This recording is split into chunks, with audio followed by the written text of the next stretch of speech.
Hello, everybody. Good morning from here. From its New Delhi time, it's 9:30 in the morning. It's a Wednesday morning. Uh, I want to be citing out a small narrative here. Many people have asked me about the karmic equations being balanced. Now, I'm just going to strike one story. It's a very prevalent story, and I've shared this in many forums, and there are many people who have shared this in other forums as well.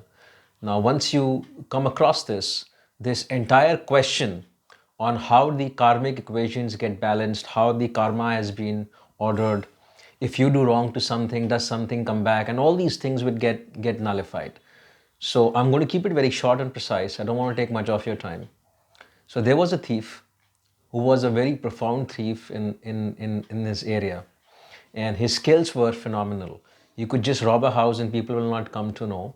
And he used to make a lot of money by these thefts and taking all these valuables away from people's house when they were sleeping.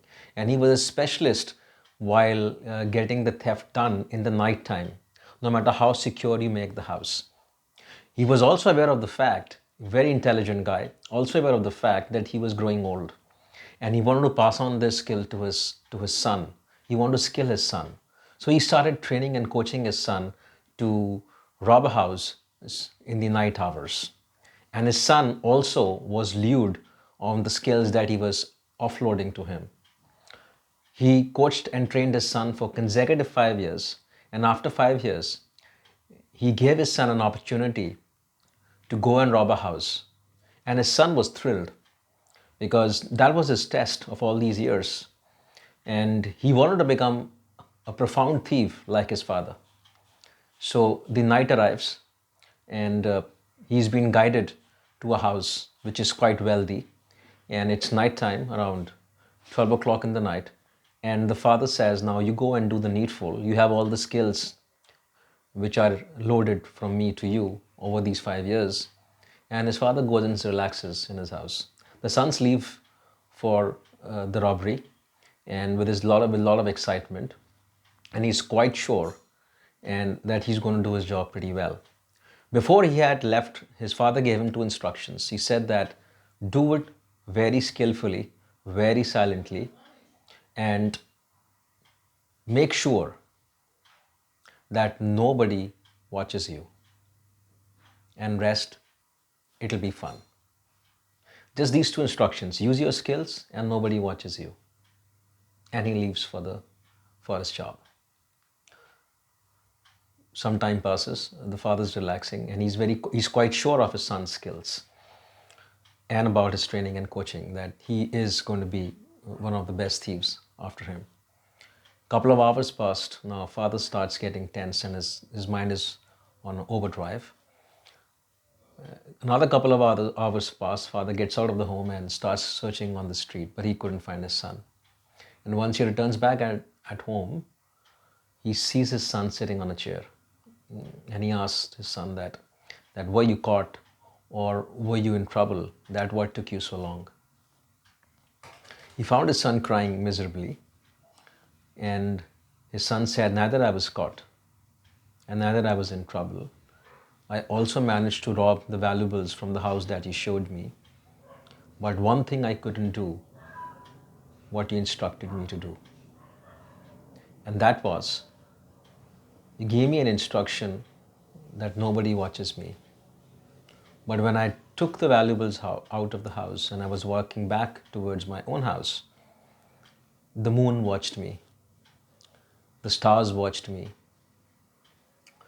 the trees watched me, the space around me, the spaciousness watched me. The entire universe was watching me. So I couldn't manage not to be watched. This is exactly what happens with the karmic equations. You do wrong to someone, you think you're not being watched. Even that person is not aware that you played a fool on him. But you've been always watched by the universe. And when these karmic equations get settled, they settle with the interest. Now, another question you might pose to me is that there are many people who've done a lot of wrongs and enjoying life. That enjoyment that you see is cosmetic. They may be wealthy, they may be having elephants to themselves, but deep down they're craving for something that they cannot buy from money. And these karmic equations get settled on their own. It's the universal choreography. People will have a lot of things which are going inside, which is a byproduct of their karmic equations. It might not be reflected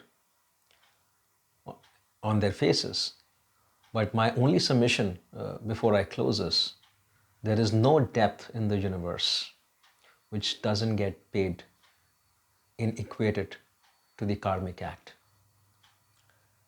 So it's not possible that your karmic deeds are not being watched. They're not being watched by the people around you, and they're not being watched to whom it's been done against, or he may realizes it later that he was used. But it's being watched by the universe. Can't escape that.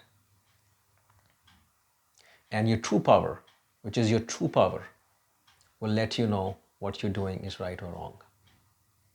Because many people will operate from a power of position. That means if you are holding a position in a company, let's say director or a vice president or a chairman, that power is rooted to that position. But after a while, that power is no longer there. And that what works after that is only your karmic power, which is irrespective of any position, any relationship, any 3D reality. It's there because it's there. And if you misuse that power, it gets equated just the way it has been used or misused. So to conclude, your karmic acts cannot go away of not being watched.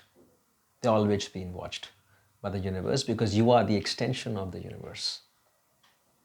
So listen to the inner calling, sharpen your intuition. You will get the necessary guidance, what you're looking for outside, which is already existing inside. Thank you so much. Have a beautiful and a productive rest of your day. Thank you.